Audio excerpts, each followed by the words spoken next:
Vamos a hablar esta noche de los huesos de Voltaire. No de los huesos de Voltaire mientras estaba vivo, No, sino de lo que ocurrió con ellos después de su muerte, ¿no? O sea, vamos a ver qué es lo que sucedió con los restos de Voltaire. Para eso hemos consultado dos libros. El uno ha sido Trayectos póstumos de Omar López Mato y el otro ha sido Voltaire, un libro de Pierre Le Pape, un crítico francés, qué sé yo. Bueno, no importa. En abril de 1791, en plena revolución, la Asamblea Constituyente decidió dar sepultura a los hombres que habían participado de algún modo de la caída de la monarquía. Dar sepultura a todos esos en un lugar digno, solemne y acorde con el prestigio de quienes iban a yacer allí. Para ello se eligió como panteón oficial la iglesia de Santa Genoveva, que es la patrona de París. El primer santo laico fue Mirabeau, ¿no? Aquel Gabriel Riquetti se llamaba en realidad, conde de Mirabeau. Bastó solo un año para que Mirabeau fuera expulsado, el cadáver, ¿no?, de aquel paraíso cívico y sus restos, castigados, enterrados en el cementerio de Clamart. Lo mismo le pasó a Marat. A un año de su muerte fue desalojado del panteón que él mismo había ayudado a inventar, ¿no? Bueno, los vaivenes políticos también movilizaban a los muertos. Pasados esos inconvenientes iniciales, habitar el panteón fue casi el mayor honor con el que el pueblo veneró a sus muertos ilustres. Hasta ahí llegaron Víctor Hugo, Rousseau, Solá, Jean Jaurès, Braille y Voltaire, entre muchos otros, ¿no? Pero la llegada hasta allí de Voltaire fue escandalosa y pasó lo que vamos a contar ahora. Después de peregrinar por cárceles y exilios, estando vivo, el prestigio de Voltaire crecía cuanto más se lo prohibía y su influencia aumentaba cuanto más se lo perseguía. Y allá por sus 66 años resolvió asentarse en Ferney, que era un lugar que quedaba a pocos kilómetros de la frontera suiza, y él pensaba que si sus nuevos escritos venían a irritar a las autoridades, bueno, siempre podía abandonar Francia rápidamente. Pero Voltaire ya no estaba para acrobacias políticas ni literarias, y dicen que ahí en Ferney se dedicó a envejecer, nada más, no hacía mucho. Por ahí en 1778, ya a los 84 años, viajó a París y se enfermó y murió. Murió el 31 de mayo de ese año, 78, en la casa de su amigo, el marqués de la Villette, que pronto se encontró con un problema, ¿no? Aunque Voltaire había irritado mucho a las autoridades eclesiásticas, quería que le dieran sepultura cristiana para no andar vagando como alma en pena. ¿Vio cómo es esto? En realidad Voltaire siempre se había llevado mal con la Iglesia y con la idea de la creencia y con el cristianismo. Pero bueno, el caso es que poco antes de morir había dicho que no eran tiempos de hacerse enemigos. Máxime si uno se está por morir, enemistarse con Dios justo en ese momento. Bueno. El problema era que el marqués de la Villette no sabía de qué modo cumplir con el deseo de su compañero, es decir, de qué modo enterrarlo. ¿Por qué? Aunque no había sido excomulgado oficialmente, Voltaire, el obispo de París había afirmado que no permitiría el entierro de Voltaire en el Campo Santo. Entonces, el marqués de la Villette y otros familiares de Voltaire trataron de cambiar esa disposición, pero todo fue en vano. Entonces, los sobrinos de Voltaire y varios amigos, sin decir que Voltaire había muerto, decidieron regresar con el cuerpo a Ferney, en donde ya Voltaire tenía preparado de antes una sepultura, y entonces lo enterraban ahí antes de que la iglesia lo impidiera, en una palabra. Subieron entonces al muerto en un carruaje y lo sentaron entre almohadones como si estuviera vivo. Y todos los admiradores que se agolpaban fuera de la casa del marqués de la Villette, porque sabían que Voltaire estaba allí, lo que no sabían es que había muerto.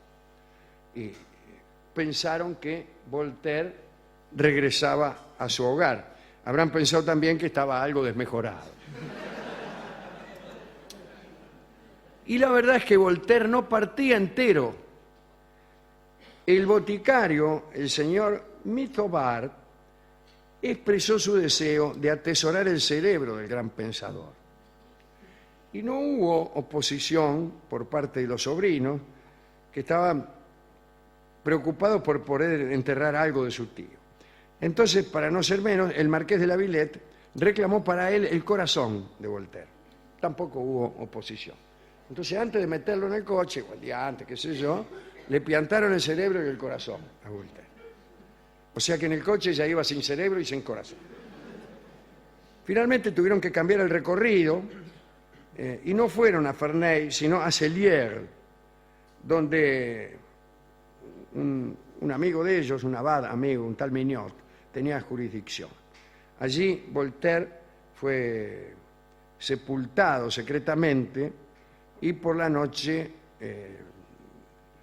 hicieron una pequeña ceremonia con 2 o 3 tipos y quedó adentro de la iglesia, ¿no? Sepultado ahí.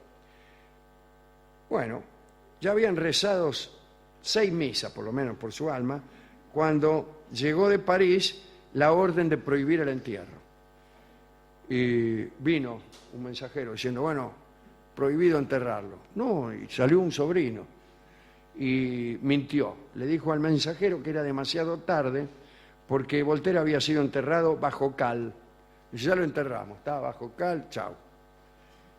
Y el obispo de París debió conformarse con prohibir toda misa o todo servicio religioso o todo monumento en recuerdo de aquel pensador impío. Cuando llegó la Revolución, resurgió la obra de Voltaire. Sus libros y sus escritos dejaron de estar censurados. Lo curioso es que la pequeña iglesia de Celliers, en donde había sido enterrado, fue destruida por el furor revolucionario. Destruyeron la iglesia donde estaba enterrado Voltaire. Entonces apareció el amigo, el viejo marqués de la Villette, ahora ciudadano Villette, y en un artículo que escribió en La Chronique pidió el traslado de los restos de Voltaire para que recibiesen un trato digno, como padre ideológico de la revolución que era, ¿no? Y ahí se pensó en llevarlo al Panteón. Pero no todos compartían ese criterio, ¿no? ¿Por qué? Porque algunos lugares lo querían para sí. Estaba la comuna de Romilly, donde estaba la iglesia destruida, y los habitantes de Troyes, la comuna vecina, donde había una sociedad de amigos de la Constitución que estaban interesados en lo que quedaba de Voltaire. En mayo de 1791, representantes de ambas colectividades se encontraron en Celliers para disputarse los restos de Voltaire que habían sido exhumados. Y el asunto se puso medio violento, ¿no? Porque aparecieron los de la Asamblea Constituyente de París. Y dijeron, un momento, ¿qué se van a repartir? El cuerpo de Voltaire es nuestro. Dijeron que Voltaire pertenecía al Estado. Los habitantes de Troyes, resignados, pidieron aunque sea el cráneo. Que ya estaba Los de vacío. Romilly pidieron por lo menos el brazo izquierdo. Pero los funcionarios de París se negaron. El esqueleto completo debía pertenecer al Estado francés y a su capital. Durante el desorden de las discusiones, alguien se afanó el tarso. Finalmente, el esqueleto fue declarado bien nacional y fue armado para su transporte a París el 11 de julio de 1791. Pero la rapiña continuó. Los habitantes de Troyes robaron el pie izquierdo y 2 dientes. Uno fue a parar a manos de un cronista, Lemaitre, que para callarse el afano que había presenciado, ¿no? Pidió que le dieran algo y le dieron un diente. Dice, si no me dan algo, yo los bato a todos. Y dice, bueno, tome un diente, Lemaitre. Y Lemaitre usó el diente de Voltaire como amuleto. A su muerte, a la muerte de Lemaitre, fue heredado por su sobrino, oportunamente dentista, y se desconoce el destino último de esa pieza dental. Por fin comenzó el traslado a París.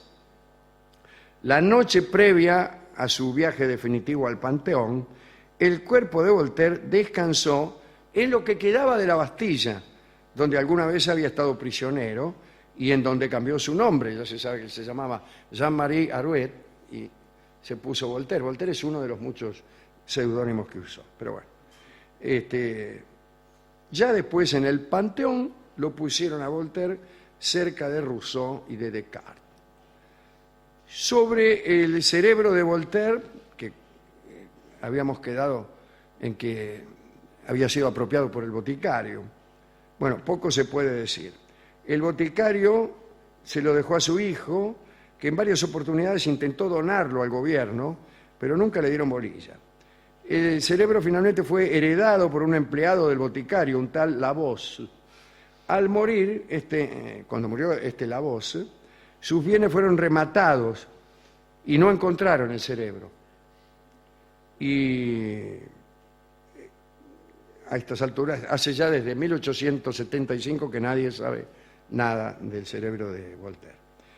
Las aventuras póstumas del corazón fueron diferentes.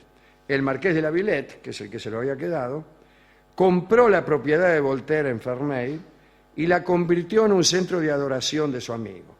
Y colocó el corazón sobre una columna en el dormitorio de Voltaire. Pero vino a suceder que el marqués se empobreció durante la Revolución, tuvo que alquilar la propiedad, con corazón y todo, ¿no?, a un inglés. Y por ahí un día lo fue a buscar al corazón y se lo llevó a su casa de París. Cuando murió Villette, su esposa conservó el corazón en su casa. Usaba esta reliquia, curiosamente, para proteger a sacerdotes que huían de los excesos revolucionarios. No sé de qué manera. Bueno, el corazón pasó luego a manos de los hijos del marqués de la Villette. Más tarde fue donado al obispo de Moulins. Escandalizado por el legado aquel, el obispo decidió cederlo a la nación.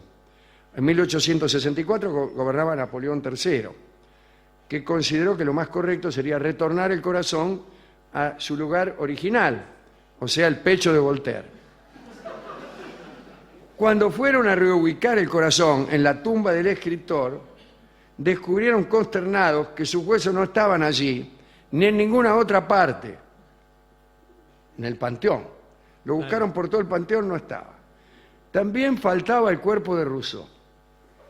Indignación general. Los diarios decían, si este gobierno es incapaz de cuidar los restos de los grandes hombres, ¿qué nos puede esperar al resto de los franceses? He escuchado hace poco ese mismo argumento. Alguien me preguntó a mí que si los fiscales de la nación eran asesinados, ¿qué podíamos esperar nosotros que no éramos? Entonces yo dije, efectivamente, tiene razón, no tardaremos en morir todos asesinados.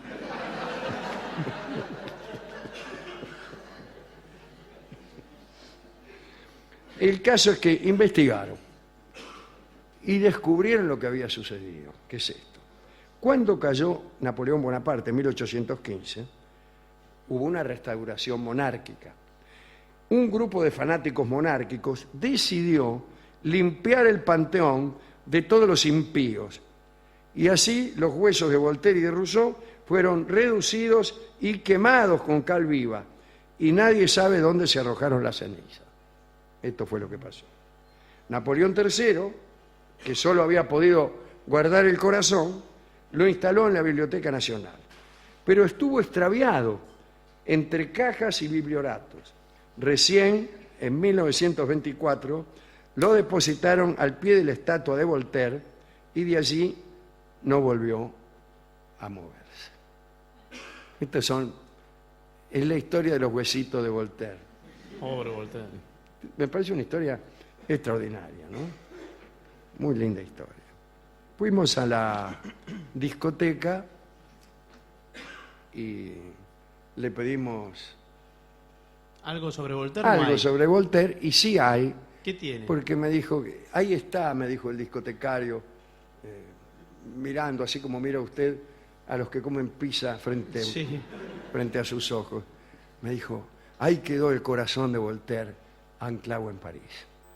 Y Anclado en París es el tango que canta Gardel ahora y que es un tango compuesto en homenaje a Voltaire. Diga lo que quiera la letra. No, sí.